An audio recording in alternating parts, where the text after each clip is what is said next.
بسم اللہ الرحمن الرحیم۔ السلام علیکم، کیسے ہیں آپ سب؟ میرا نام ہے سحر علی۔ اردو سٹوری چینل سحر وائز میں آپ سب کو خوش آمدید۔ ہماری ویڈیوز آپ کو اچھی لگیں تو ویڈیوز کو لائک کر کے چینل کو سبسکرائب کر دیں اور نئی آنے والی ویڈیوز کے اپڈیٹ کے لیے بیل آئیکن کو بھی پریس کر دیں۔ آج میں آپ کو ایک زبردست کہانی سنانے جا رہی ہوں جو آپ کی روح کو لرزا دے گی۔ یہ ایک ایسے گھر کی کہانی ہے جہاں خون کی ندیاں بہتی ہیں۔ یہ کہانی ہمیں ایک مایہ ناز جرنلسٹ تابندہ جبین شجاعت حسین نے بھیجی ہے جو کراچی میں مقیم ہے۔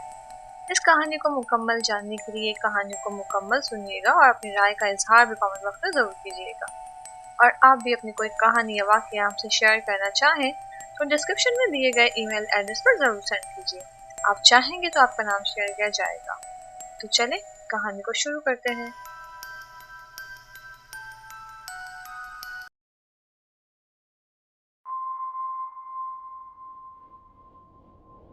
یہ ان دنوں کی بات ہے جب میں فرسٹ ایئر کا طالب علم تھا۔ ہر طرف میرے ارد گرد ایک ہی شور رہتا تھا، علی بیٹا کامیابی کی سیڑھیوں پہ چڑھو، زندگی اتنی آسان نہیں جتنی تمہیں نظر آتی ہے۔ مگر اس وقت تو مجھے جیسے احساس ہی نہیں رہتا تھا، کیونکہ میرے لیے کرکٹ ہی سب کچھ ہوا کرتا۔ میری زندگی، میرا کیریئر، سب کچھ کرکٹ تھا۔ ہوا کچھ یوں کہ اچانک جائیداد کی تقسیم ہونے لگی۔ میرے ابو کے 5 بہن بھائیوں میں ساری جائیداد تقسیم ہو گئی۔ پھپھو کا حصہ ہم نے ان کے بچوں کو دے دیا، کیونکہ پھپھو کی طبیعت بہت زیادہ خراب تھی فالج کی وجہ سے، اور وہ مکمل بستر سے لگ گئی تھی۔ اب جو پیسے ہمارے ابو کے حصے میں آئے اس سے ہم نے 120 گز کا مکان لے لیا اور ہم اس میں شفٹ ہو گئے۔ ہم بس 2 ہی بہن بھائی تھے، حمیرہ آپا اور میں۔ حمیرہ آپا کی 22 سال کی عمر میں شادی ہو گئی۔ اس وقت تب میں اسکول میں تھا، یعنی ہم 3 لوگوں کے لیے اتنا بڑا گھر کافی تھا۔ شروع میں امی کو بالکل نیند نہیں آتی تھی، مگر اب ہم سب اس گھر کے عادی ہوتے جا رہے تھے۔ اب ہمیں یہاں رہتے ہوئے 3 ماہ ہو گئے تھے کہ اچانک ایک روز جمعرات کی آدھی رات تہجد کے وقت امی وضو کر کے برآمدے میں آئیں۔ اچانک انہیں عورتوں اور چھوٹے بچوں کی رونے کی آوازیں آنے لگیں۔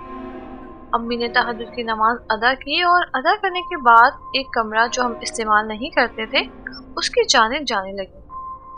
وہاں کیا دیکھتی ہیں کہ اس کمرے کے واش روم سے گاڑھا گاڑھا خون ایک ندی کی طرح واش روم سے آ رہا ہے۔ امی دیکھ کر خوف زدہ ہو گئی اور چیخیں مارنے لگی۔ اتنے میں ابو کی آنکھ کھل گئی اور ہم سب وہاں جمع ہو گئے، اور جب وہاں دیکھا تو کچھ بھی نہ تھا۔ ہم نے کہا آپ کا وہم ہوگا، یہاں تو کچھ بھی نہیں ہے، مگر میری امی نہ مانی اور انہوں نے قرآنی آیات گھر میں لگا دی تاکہ جو بھی آثات ہیں ختم ہو جائیں۔ مگر ایسا کرنے سے اور بھی زیادہ آثات ظاہر ہونے لگے۔ اب میں جب بھی سونے کی کوشش کرتا تو ایک عورت میرے سامنے آ جاتی جس کے منہ سے خون بہہ رہا ہوتا اور ایک بھیانک مسکراہٹ کے ساتھ مجھے دیکھ رہی ہوتی اور پھر اچانک غائب ہو جاتی۔ کبھی ابو کی شکل کے آدمی ہر جگہ نظر آتے، جبکہ ابو باہر گئے ہوتے کسی کام کے سلسلے میں۔ اب بات بہت بگڑ گئی تھی۔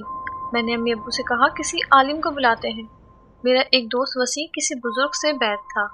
میں نے جب اسے تمام معاملات بتائے تو اس نے مجھے تسلی دی اور کہا تم میرے ساتھ شاہ صاحب کے آستانے پر چلنا، وہ ضرور تمہاری مدد کریں گے۔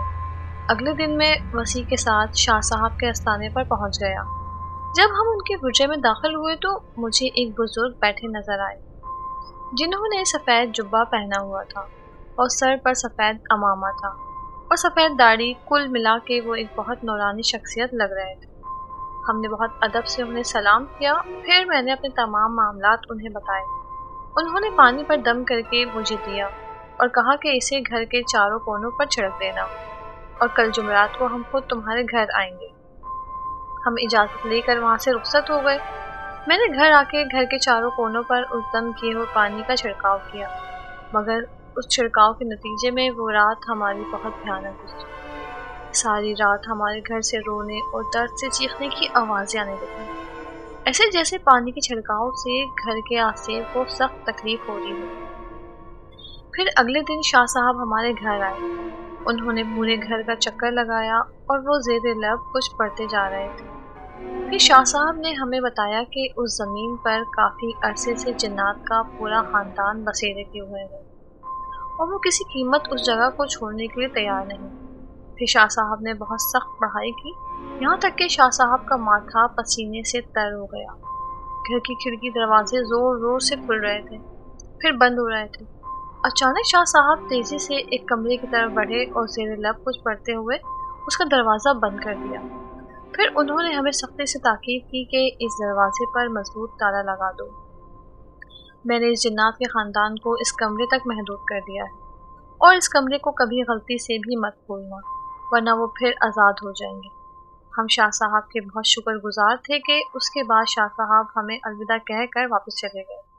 اس کے بعد ہمارا پورا گھر پرسکون ہو گیا اور کوئی ایسا واقعہ نہ ہوا۔